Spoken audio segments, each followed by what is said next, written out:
So, a bit of background. I'm 34, my wife is 32, and we've been married for almost 8 years. Things haven't been great. Honestly, the last year has been full of tension. Small arguments turning into big ones, constant irritation on her part, and me walking on eggshells most of the time. She's been distant, always too tired or too busy, and I kept convincing myself it was just stress.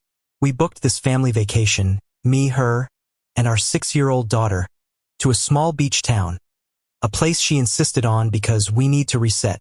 She said a change of scenery might help us reconnect. I clung to that hope, even though a voice in my head was whispering that you can't fix a cracked foundation by painting the walls. Still, I wanted to believe. When we arrived, the place was gorgeous. White sand, warm breeze, colorful little cafes along the boardwalk. It should have felt like paradise. Instead, from day one, I felt this undercurrent of something being off. She was irritated at the smallest things, like me forgetting sunscreen in the room or asking where she wanted to eat. It was like she wasn't really there with us, just somewhere else in her head. I told myself I was imagining it. That's how this all started. Started small. On the second night, after we put our daughter to bed, my wife said she was going to take a walk on the beach to clear her head. I offered to come with her, but she brushed it off with this irritated sigh, like I was smothering her. "I just need alone time, okay?" she snapped. I let it go. An hour later, she still wasn't back. I stepped out onto the balcony of our little rental apartment, and that's when I noticed her phone buzzing on the nightstand. Normally, she's glued to it. Curiosity got the better of me. Probably not my proudest moment. But the screen lit up with a preview of a text. It just said, "Same spot." No name, just a number I didn't recognize. My stomach dropped. I didn't unlock the phone. I just stared at it, trying to convince myself it was innocent. Maybe it was a friend? Maybe she was meeting someone she knew here? But at midnight, same spot didn't sound like catching up with an old buddy. She came back about 20 minutes later, hair a little messy, sand on her legs. When I asked how her walk was, she muttered fine, and immediately went to shower without even looking me in the eye. That was the moment I realized something wasn't right, and that this trip wasn't going to fix us. It was about to break us. The next day, we tried to play happy family. We took our daughter to this little pier where kids were feeding fish with breadcrumbs. The air smelled like fried food and salt water. And for a moment, I almost believed things could feel normal again. But later that afternoon, while my wife said she needed to grab something from a shop down the street, I took our daughter back to the rental to rest. About 15 minutes later, I decided to head out myself and surprise her. Maybe grab some ice cream together. That's when I heard her. She was just around the corner of the cafe patio, her voice low but sharp. I froze, my daughter's tiny hand in mine. I couldn't catch every word, but what I did hear made my chest tighten. "No, he doesn't know. Stop worrying. I'll come by tonight. Same place. Just don't text me when I'm with him." I stood there, heart hammering so hard I thought it would explode. My daughter tugged at my hand asking why we'd stopped walking, but I couldn't move, couldn't even breathe. When my wife reappeared 5 minutes later carrying a bag of random souvenirs, she acted casual, like nothing had happened. But her eyes flickered when she saw me standing there. She asked, "What? Why are you staring at me like that?" With this fake little laugh. I didn't answer. I just forced a smile for my daughter's sake and said, "Nothing." Inside, though, I knew I wasn't imagining things anymore. 2 nights later, it happened again. We'd spent the day swimming and building sandcastles, and by evening our daughter was completely wiped out. I thought maybe this was finally the night we'd reconnect, have a quiet drink on the balcony, talk, something. Instead, right after bedtime, she announced she was too restless to sit around and wanted another walk. Same excuse, same irritated tone when I offered to join. I let her go, but this time I stayed awake. Hours ticked by. Midnight came and went. Around 1:30 a.m., I looked out the window and saw her slipping quietly down the side street next to our rental, not even bothering with the beach entrance. She thought I was asleep. I considered following her, but I froze. What if I found something I couldn't unsee? What if I was wrong and looked insane for doubting her? I just sat there in the dark, staring at the empty bed beside me, listening to the waves crash outside and feeling like the world was tilting out from under me. When she finally crept back in around 3 a.m., I pretended to be asleep. She smelled faintly of alcohol and perfume, neither of which she'd had on earlier. She slid into bed without a word. I lay there, eyes shut tight, my heart pounding so loudly I thought she'd hear it. By the fourth day, I couldn't hold it in anymore. The tension was eating me alive. Every smile she gave me felt fake, every excuse sharper than the last. It all came to a head at breakfast in this small seaside cafe. Our daughter was happily munching on pancakes shaped like dolphins, and I just snapped. I leaned across the table and asked, "So, who exactly are you meeting during these midnight walks?" She froze, fork halfway to her mouth. Then came the scoff, the eye roll. "Are you seriously doing this here? In front of her?" She hissed, like I was the one making a scene. But my voice rose anyway. "Don't act like I'm crazy. I've seen the texts. I've seen you sneaking out at night." A couple at the next table turned their heads. The waiter slowed down nearby, pretending to wipe a table. Her face went red, not guilty red, but angry red. She slammed her fork down. "You're paranoid. I can't even breathe without you accusing me.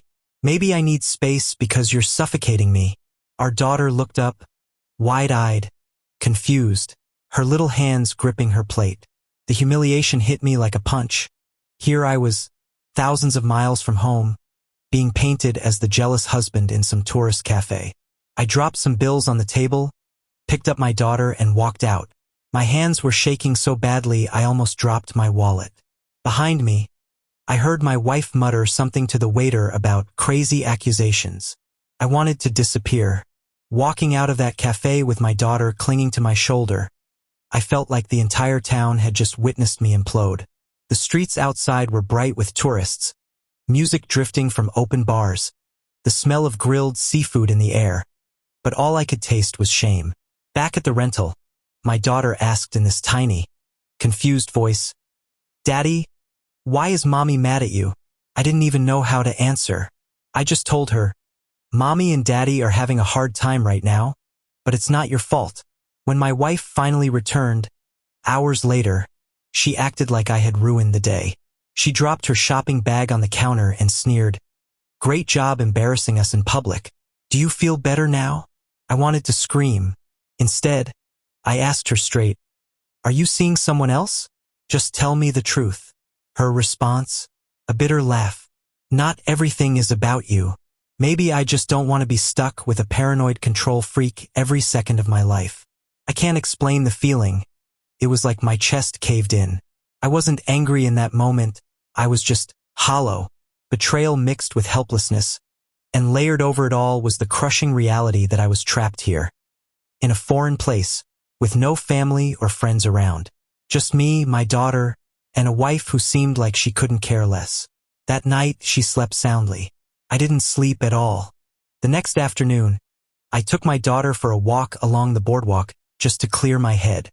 She was eating ice cream, sticky-faced and happy, and I was trying my best to fake normal. That's when it happened. As we passed one of those open-air bars, a guy, mid-40s, sunburned, holding a beer, called out, "Hey, aren't you with that brunette staying at Casa del Mar?"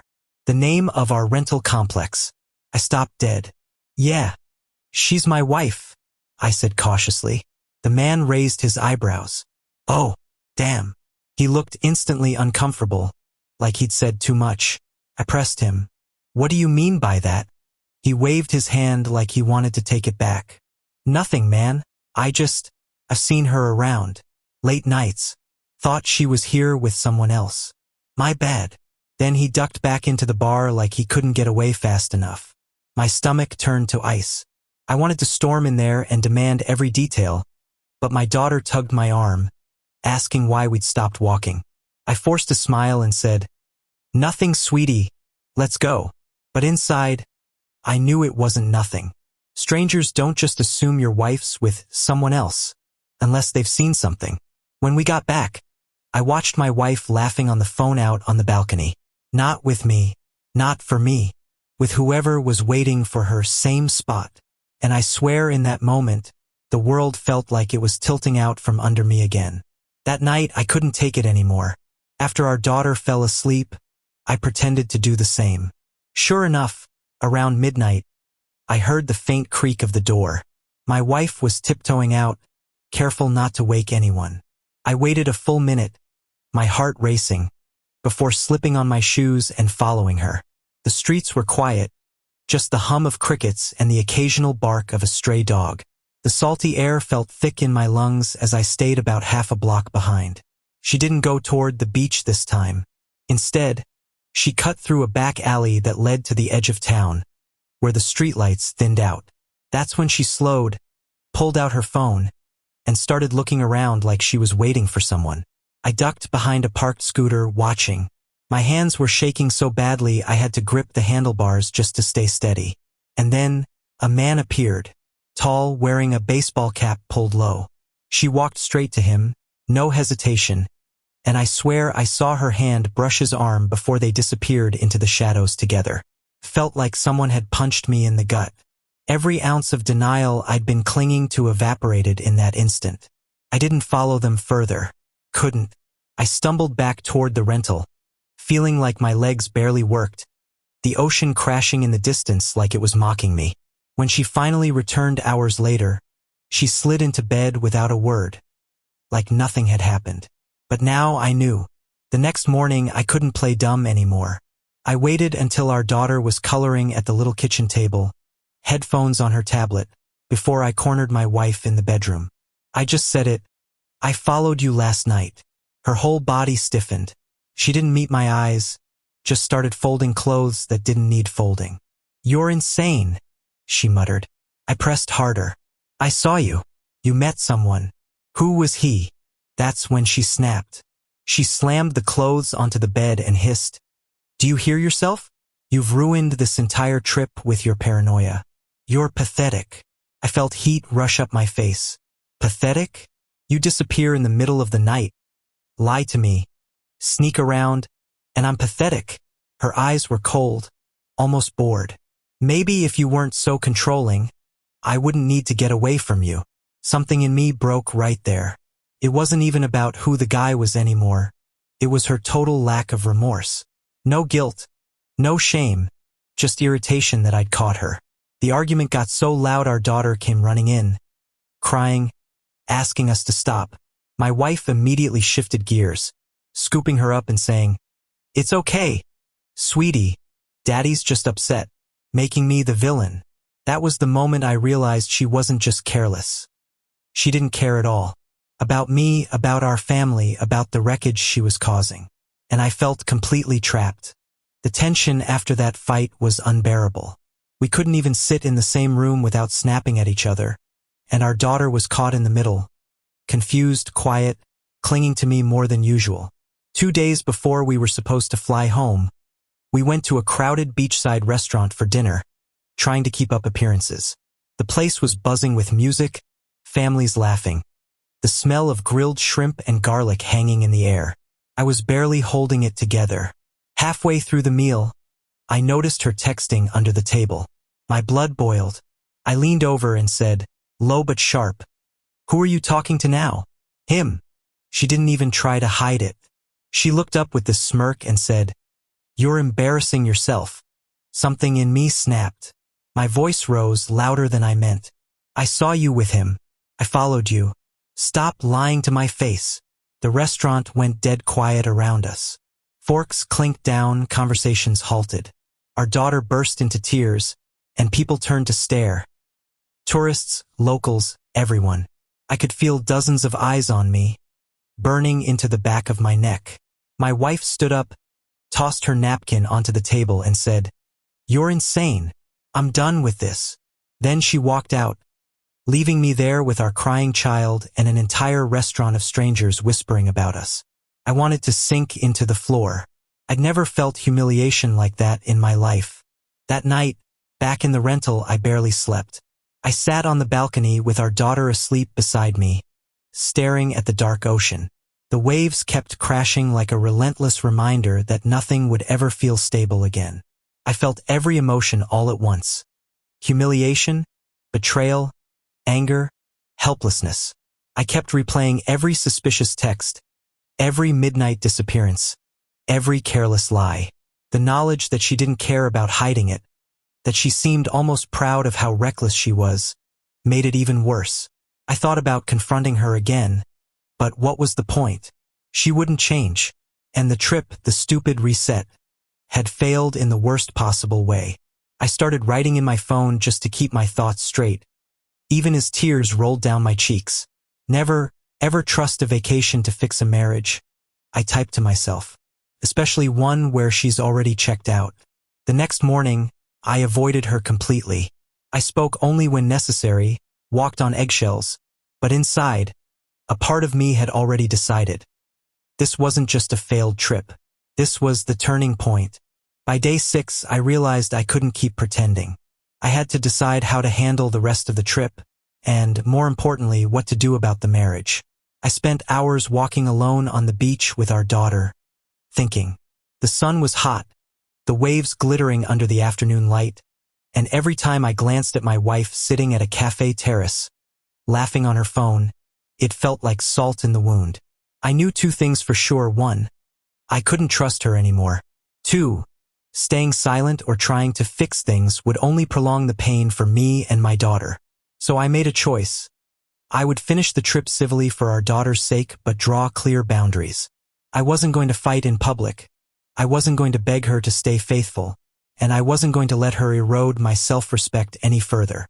I decided to keep the confrontation minimal, protect my daughter, and start planning my exit strategy for after we returned home.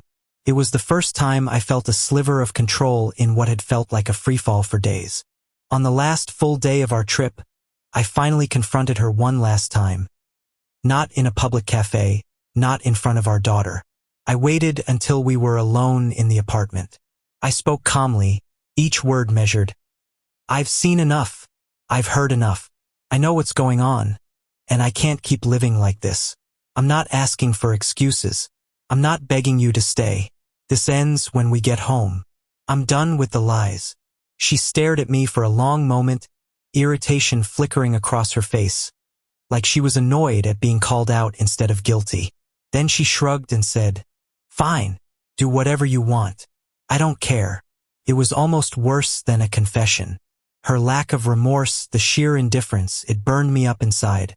I wanted to scream, cry, punch a wall, but instead, I just nodded. We spent the rest of the evening quietly packing and making small talk with our daughter.